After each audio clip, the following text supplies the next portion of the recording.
Well, thank you, Shane, for that very generous introduction. And good morning, ladies and gentlemen. It's a beautiful day in Washington, D.C., here in Northern Virginia, and a great day to be alive.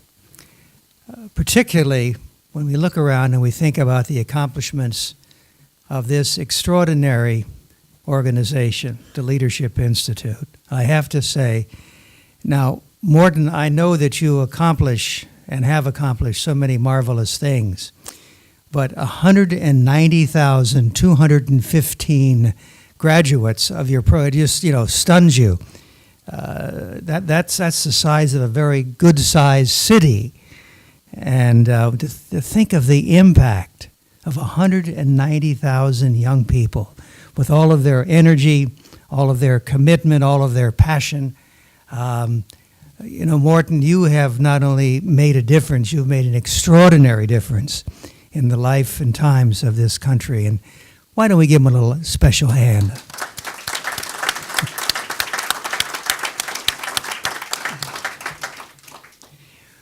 Well, conservative giants walked the earth in the last half of the 20th century. Giants. And their names were Barry Goldwater, Ronald Reagan, and Bill Buckley. As a matter of fact, I was honored to write biographies of all three of them. I was also the director of information for the Goldwater for President Committee way back some years ago, and I collaborated with Bill Buckley on conservative and especially anti-communist projects. Well, let's ask ourselves, what do these giants have in common? Well, they were charismatic, who could inspire an audience to action. They believed in free enterprise because they felt that it could bring more prosperity and opportunity to people than any other system.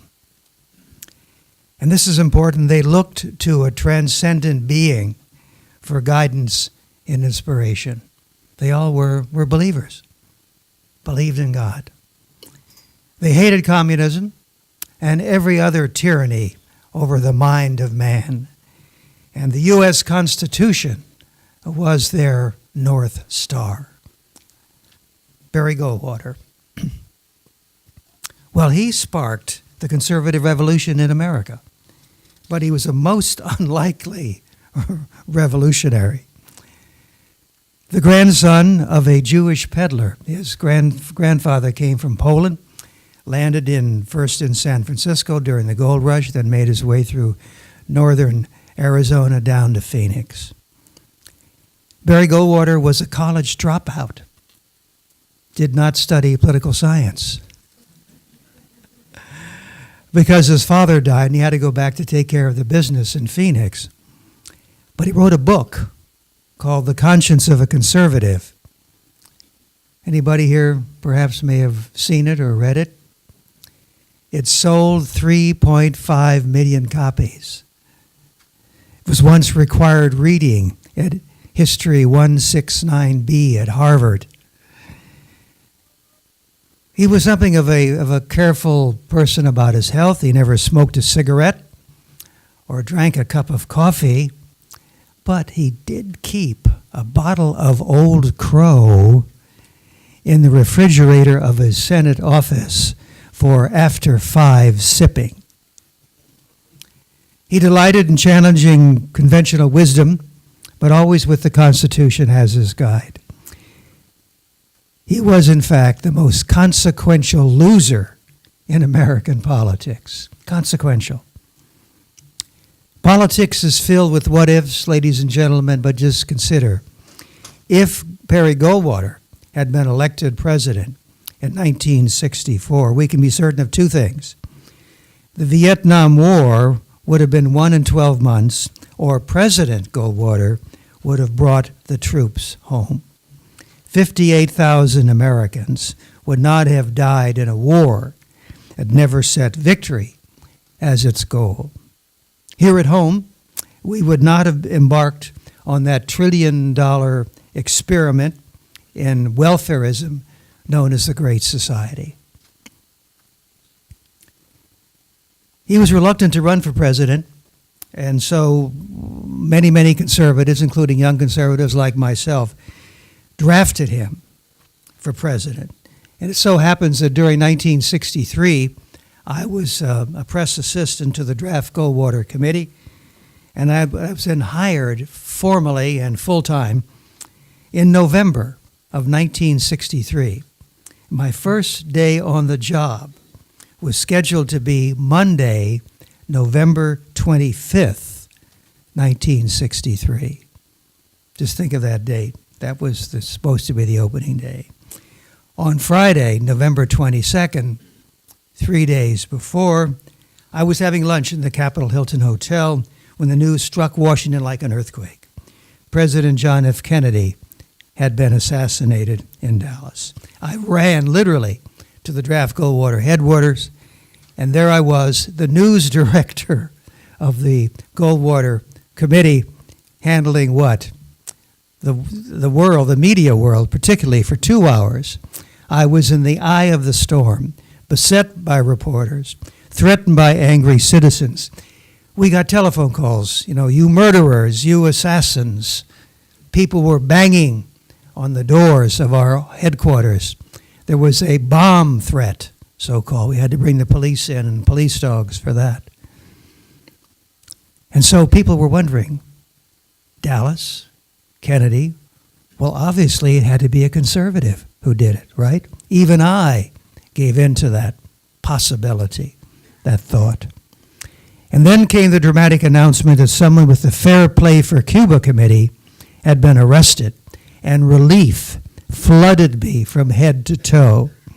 And as every good anti-communist knew, the Fair Play for Cuba Committee was a pro-Castro, pro-communist Cuba front.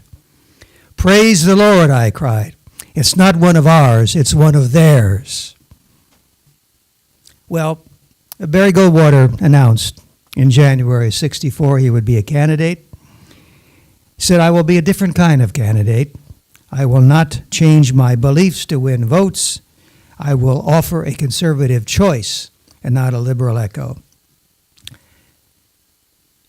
I was appointed Director of Communications for the Goldwater for President Committee. I was very young, very inexperienced. I had run just 2 congressional campaigns, and there I was in charge of a national campaign.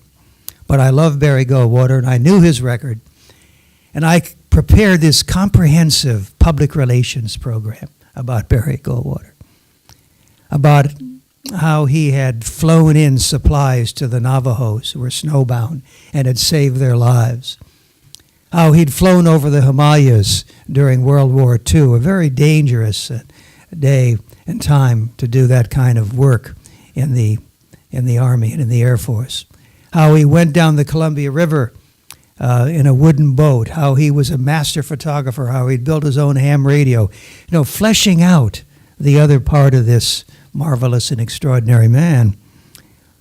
So I began explaining this and outlining this to the senator who was right there from me. And I got about 2 minutes into my presentation, and this big hand comes out and says, "Stop, Lee. If you try any of that Madison Avenue junk," except we didn't use the word junk, "any of that Madison Avenue junk, I will throw you out of this campaign. Understood?" "Yes, sir." He was a 2-star general. I was a corporal. I said, "Yes, sir. This will be a campaign of principles, not personalities."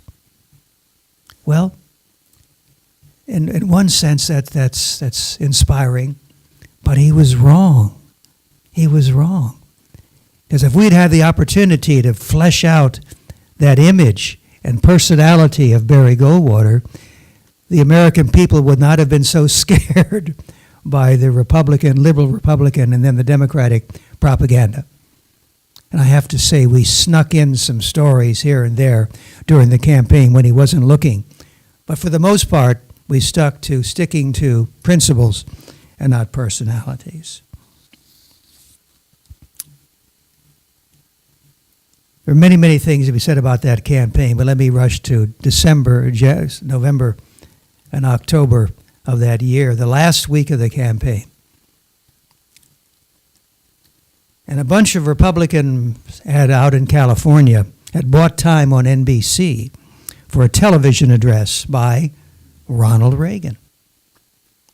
And the day before the broadcast, Goldwater called Reagan and said, well, my team here, my staff is a little bit worried about this speech of yours, Ronnie, because it brings up things like Social Security and other things as well, which we thought we'd lay to rest. And they really would like to run something else. And Reagan said, well, that's not up to me. They bought the time. You got to talk to them. Have you listened or heard this telecast, my talk? And Goldwater said, well, actually, I haven't. Let me listen to it, and I'll get back to you. And so they played an audio of this speech, which we now know is a time for choosing. And Goldwater listened carefully. It's about 29 minutes, 28 minutes. And he looked around and said, what the hell's wrong with that? Run it. So he called Reagan back and he said, go with it. That made political history. That one speech made political history. Not only immediately did we were flooded, I was at the National Committee here in Washington, flooded with telegrams and checks and cash. $1 million came in the next couple of days. People ran it and reran it all over the country, probably shifted thousands of votes. But what happened was that Ronald Reagan became a political star overnight. And just a couple of months later, Republicans came to Ronald Reagan and asked him to run for governor. In political shorthand, no candidate Goldwater, no President Reagan. That's how important that speech was. That speech, that campaign was called a glorious disaster by our treasurer, Bill Mittendorf. But it was more than that. What happened?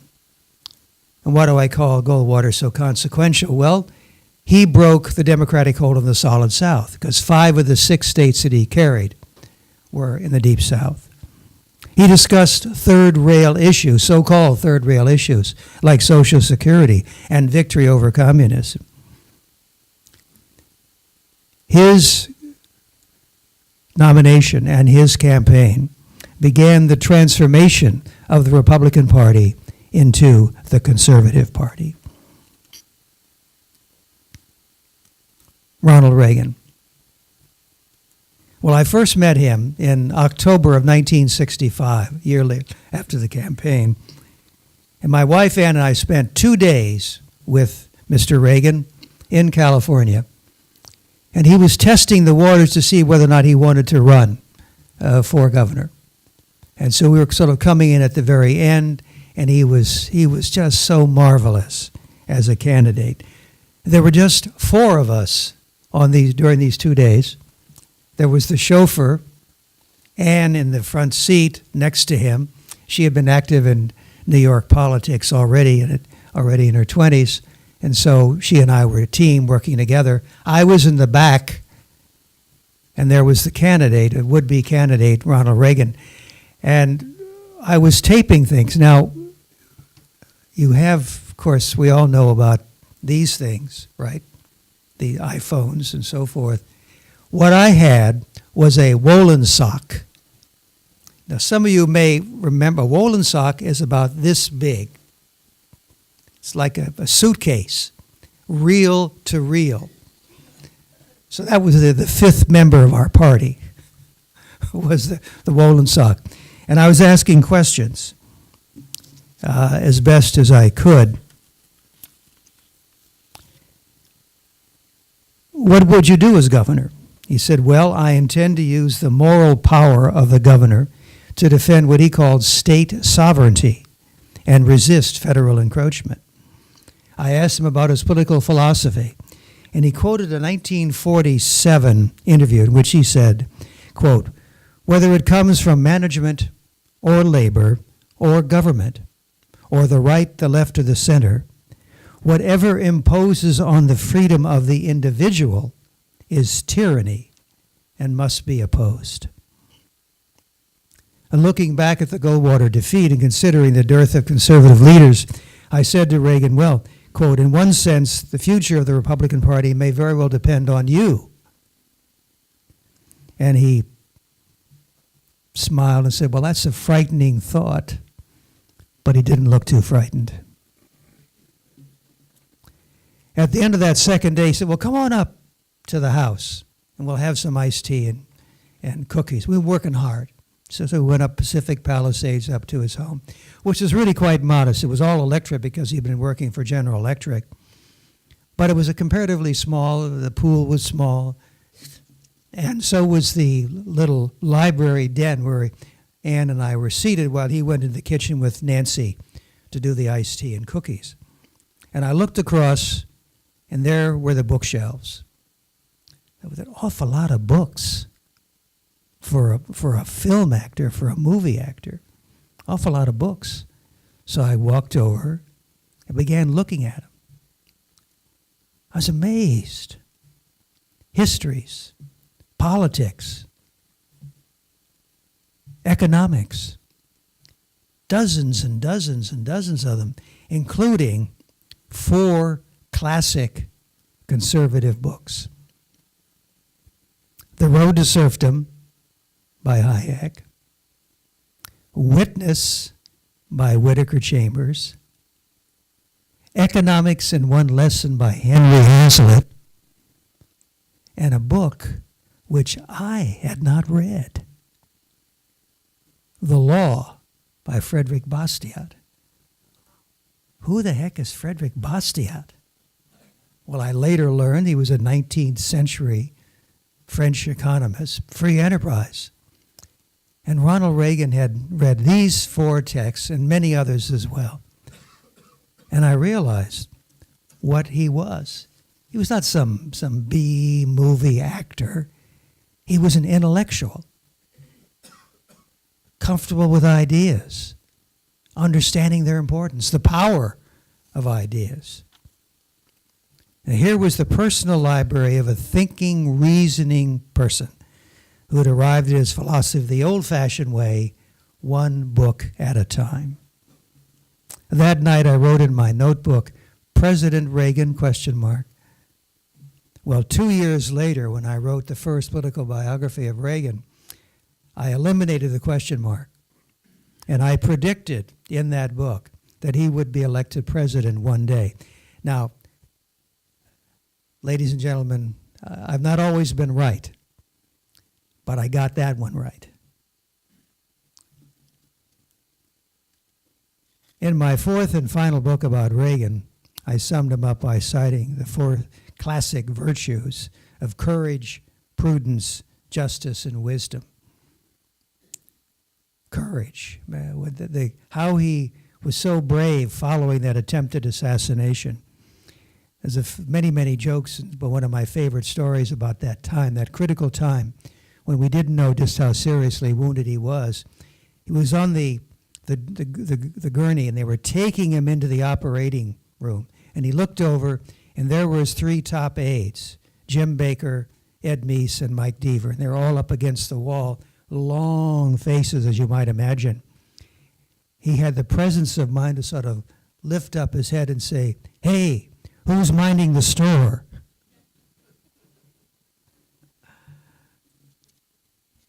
He loved to tell jokes, particularly with Mikhail Gorbachev. Here's one of my favorites. It's a story about the American and the Russian who were arguing about the freedom in their country. The American said, look, I can go into the Oval Office, pound the president's desk and say, Mr. President, I don't like the way you're running the country. The Russian said, well, I can do that too. You can? The American said. Yes. I can go into the Kremlin, into the General Secretary's office and say, Mr. General Secretary, I don't like the way that President Reagan is running the country.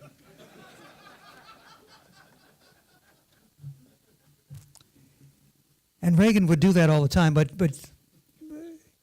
realize that there was a point to that. It wasn't just to get a laugh, which we did, we enjoyed, but there's also a point to it. the lack of freedom in the Soviet Union. Talking about the politics of prudence, let me just refer to one thing, and that was Reagan's reliance upon what he called the 70% rule. And he developed this when he was governor of California. If he could get 70% of what he wanted, he would take his chances on getting the other 30% later. 70% rule. For example, he pushed for a 30% tax cut in 1981 with his famous economic recovery plan. He settled for 23%. That was the final number. But 5 years later, with the Tax Reform Act of 1986, he got the other 30% of what he wanted. He reduced the 14 personal tax brackets to 3, eliminated many special deductions and preferences, so-called loopholes, and cut the corporate tax rate.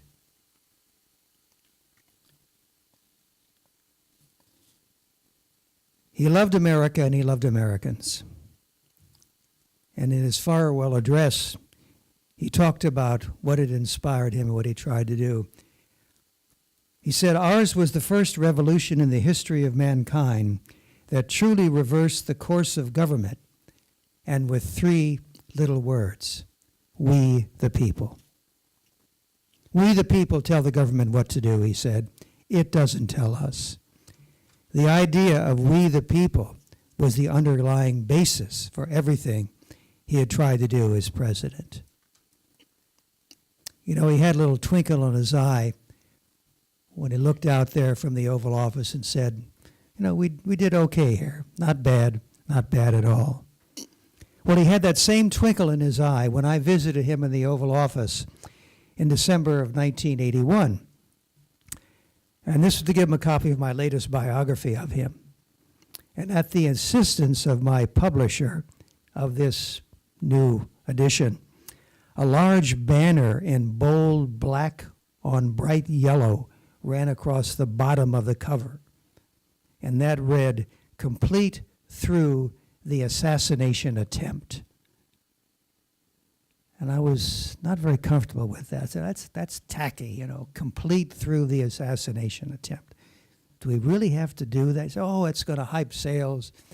So I fought with him, and finally he prevailed, complete through the assassination attempt. So we're standing there, and the White House photographer is taking pictures, and I saw Reagan's eyes drop down and glance at the banner, complete through the assassination attempt. And raising his eyes, he looked at me with that crooked grin of his and said, "Well, Lee, I'm sorry I messed up your ending." Only Ronald Reagan could make a joke out of an assassination or an attempted assassination. Bill Buckley, I knew him for more than 50 years. He saved me from myself because I was trying to be a novelist and getting lots and lots of rejection slips. And then I wrote an article about France, where I'd been living as a student, saying that France needed a strong leader like Charles de Gaulle or else it would go down. And he accepted it. I was getting rejection slips on my novels and short stories. I was getting acceptances from articles. The market was trying to tell me something, and I listened to it, and I didn't look back again. I think there are some useful lessons to be drawn from the life and career of William F. Buckley, Jr., and let me just mention 2.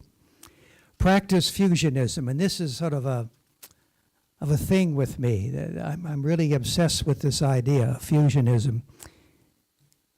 When Buckley started National Review, he deliberately included on the masthead conservatives, libertarians, and anti-communists, which were the 3 major strains of conservatism back at that time in the 50s and the 60s. He then later on welcomed social conservatives like Richard Viguerie and Paul Weyrich and Morton, and neoconservatives as well, like Irving Kristol and Norman Podhoretz. Buckley, embodied fusionism, and I think what we need today in our movement is a new fusionism to bring together the different strains, Not easily done. It requires leadership, but to my mind, that's one way that we must go. All of these conservative giants, Buckley, Goldwater, Reagan, had a deep love of liberty, equally deep hostility to its principal enemy for most of the 20th century, communism. And I joined the conservative movement myself through the path of anti-communism. It began back in 1956 when I was in Paris studying at the Sorbonne, and the Hungarian Revolution exploded in October of that year. And I was so enthralled, lifted up by the example of the young men and women like those whom we have with us this morning, who were fighting against the Soviet might and speaking up for liberty and a free Hungary. And then, of course, after 2 weeks, things were reversed. The Soviet tanks and troops began flooding into Budapest, killed thousands and thousands of young men and women. A couple of 100,000 Hungarians fled. And I kept waiting for my government to do something. They did very little. And I resolved at that point that for the rest of my life, I would do whatever I could to support those who resisted communism and who pursued liberty. That resolve resulted in the Victims of Communism Memorial Foundation. That memorial, which is just across the river on Capitol Hill, 2 blocks from Union Station, is dedicated to the more than 100 million victims of communism. It took us 14 years, but we negotiated the 24 steps to build a monument in Washington, D.C. And I invite you to come and visit it.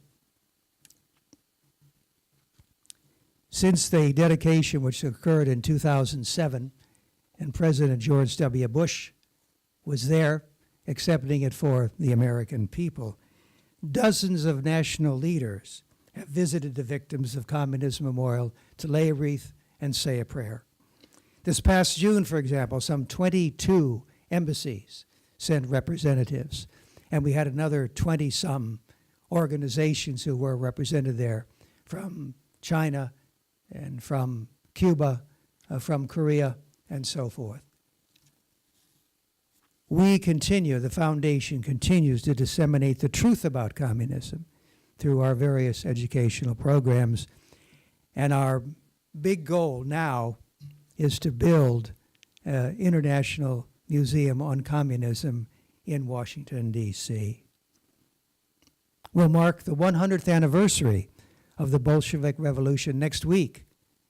The Bolshevik Revolution, that God that failed, the God that failed. We'll have a gala dinner next Thursday at Union Station. You all come on by. We'd love to see you. We look forward to the day when all the remaining captive nations and peoples enjoy freedom and independence. And we believe, we are certain that that day will surely come, because we know that in the end, the truth will make us and keep us free, as it has in our blessed land for 241 years. Thank you very much.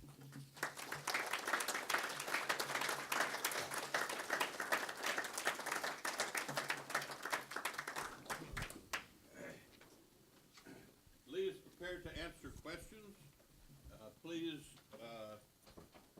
if you're called on, wait until you get the microphone. We have traveling microphones here. There's a gentleman here with a question. Right behind you, sir, the young lady with the mic. Thank you.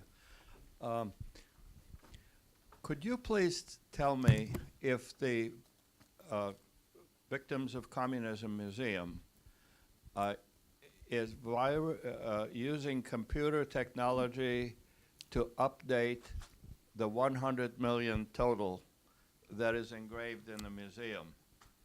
I think China, communist China, has 7 million people in gulags, in labor camps.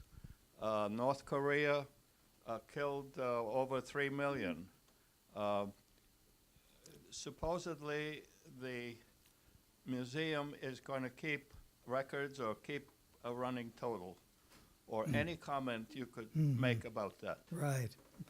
Well, I should explain that what we have done so far is to build a memorial to the victims of communism. That's there outside. And at the center of our plot of land is a bronze replica of the Goddess of Democracy statue from Tiananmen Square in 1989. That's done. That was dedicated. That's where people come there to honor those who died under communism. The museum is something we are going to do, which we're raising funds to do, but is not yet completed. When it is completed, and it will be, I'm sure of that, we will have the most modern technology to keep up with the names and addresses and circumstances of the victims of communism. So absolutely we'll do that, including in Ukraine. This lady here. Yes, ma'am.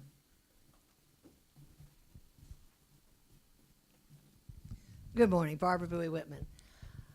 You talked about fusion, and we are going through some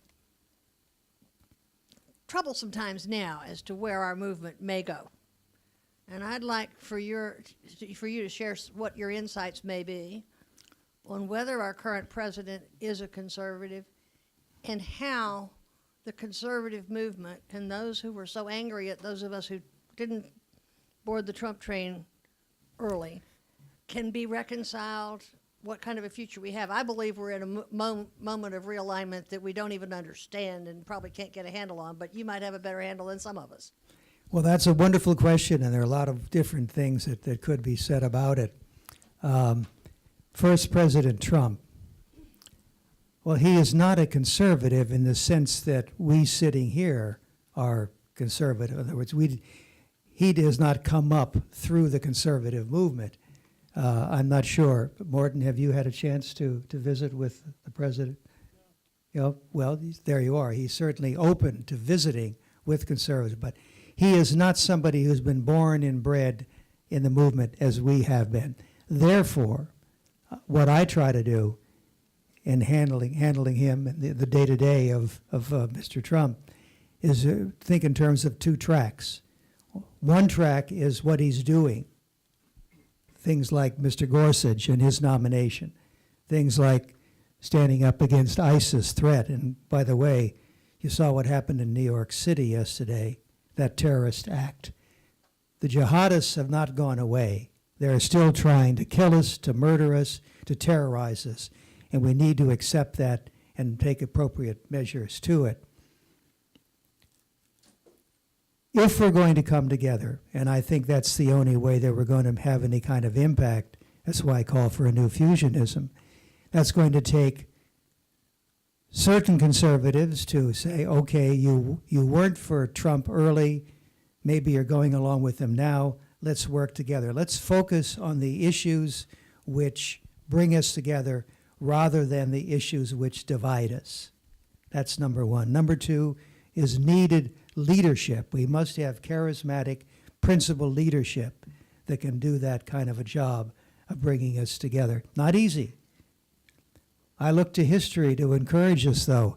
After 1964 and Barry Goldwater getting defeated, everybody said, not conservatives, but all the liberals, well, that's the end of conservatism. We're not going to hear from them anymore. Or 1976, when Ronald Reagan did not get the nomination for president at the Republican convention, people said, well, that's the end of that. Or people said that after Mr. Obama was elected, well, bringing in that progressive, that's going to be the end of that. Each time, what has happened? That the spirit, the innate spirit and belief on the part of conservatism in our ideas, particularly the idea of ordered liberty, has raised us up, enabled us to come together. And I believe that can happen again. I believe it will happen again because in a crisis, and I agree with you, we're in a crisis. In a crisis, leaders come to the fore. They come forward. They present themselves, and they begin to lead. And I think that's going to start to happen. It is happening right now. Thank you. Another question, this gentleman here.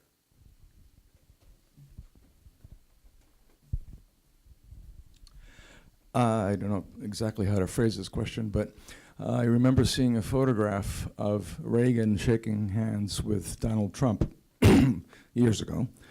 And Reagan was quoted as saying that in that encounter, he had this strange feeling that the person he was shaking hands with was more of a presidential type than Reagan was. And my question is, what common denominators would you say that the two men possess? What are the characteristics that you would find in common with them? And my second question is, considering how different the times were in the 80s as they are now, how would Reagan handle the situation we're in now? Well, a couple of different things. In the 1980s, we had the clear and present danger was the Soviet Union still, externally. Internally, it was trying to recover from Jimmy Carter. That was sort of our problem there. Today, I would suggest to you, as I've just indicated, that the external threat remains radical jihadism. Absolutely. Heritage Foundation did a recent report, and I recommend it to you, that there have been 98 attempted terrorist attacks since 9/11. 98. And that those 98 have been prevented by certain measures which we instituted after 9/11 through the Patriot Act. Now, unhappily, we have situations like what happened in New York City yesterday, but they are definitely a threat. Here at home, internally, I think our young friends and comrades here can attest to this, that it is that progressivism or socialism or whatever you even call it, if you will, can we call it communism, here at home is spreading, particularly among young people who don't realize what the real record is of Bolshevism, of communism. So that is what is going to unite us as well. So I think by using those two, the external and the internal, that can help bring about that fusion that I'm talking about. With regard to similarities, I think probably the thing which leaps to my mind is that they're both remarkable communicators, and how Trump has developed this use of the tweet, which people would say, you know, what can you possibly do in 140 characters? But because through repetition, through clever use of phraseology and so forth, he has proved himself to be quite an extraordinary communicator. Finally, why did he win? I always like to bring this up. Why did he win? Keep in mind, what, 61 million people voted for him. I think he was able to tap into a populist strain which has always been in the conservative movement. It's not as though this was something that just came along with the Tea Party. It was there in 1964 with Barry Goldwater when we drafted him. That was the grassroots. That was the populist strain, the people's strain in us. If you think in terms of the moral majority also from the grassroots, from the people, also a populist variation. And of course, more recently, the Tea Party, again. So there's always been this populist strain, this people's strain, this grassroots strain in the conservative movement. So let's reach out, bring it in there, cooperate it, work with it, and I think that we'll begin to see things turn around for the conservative movement.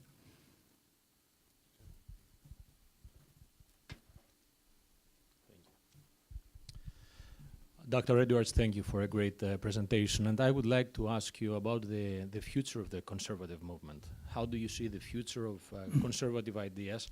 What is the role of Speaker Paul Ryan and Vice President Mike Pence in this new fusion of ideas that you've mentioned? And next to the jihadi threat, a huge threat is the Russian threat. We have a dictator, Putin, that reminds of a communist era Soviet Union. And the cyber attacks coming from Russia threaten our democracy, threaten our American way of life. What do you see as the future? of our ideas? Well, a couple of things. Yes, I think that President Putin and the Russians do represent a threat. But I would suggest to you that President Xi and China perhaps represent an even greater threat. They're very aggressive, not only in Southeast Asia, but around the world. What they're doing is buying favors, they're buying support, they're spreading their ideas in Latin America and in Africa. And this is something we have to keep training our eyes on. You've mentioned Vice President Pence, you've mentioned Speaker Ryan. I think they're emblematic of the kind of leadership which is out there. Mike Lee, for example, Jim Jordan, both in some of the governors who are out there as well. I don't think we include Mr. Kasich, though, would we? No, I guess not him. But there are governors out there as well. So there, we have a very large team to call upon. And now just think about the poor Democrats. I mean, Hillary, is she the future? If you're a young Democrat, 20 years old, are you going to get excited about Hillary? I don't think so. Or Nancy Pelosi, who is 77. And, you know, how many more operations can she have? I don't know. So we have got a tremendous team out there at all levels. So I feel very, very good about the future. What is the, for example, how many state think tanks are there? There are like 55 conservative think tanks out there. 55, more than one per state. Who has more newspapers carrying his column than any other syndicated columnist? Cal Thomas, a conservative. Who has more than 20 million people listening to him every week on radio? Rush. You know, I mean, there are we have so many assets right now, but what we don't have sufficiently yet is the appearance of that right leader or leaders. And so without that charismatic principled leaders, we're still not quite there to bring about this new fusionism that I think is our best hope for the future. One more question in the back. In the back.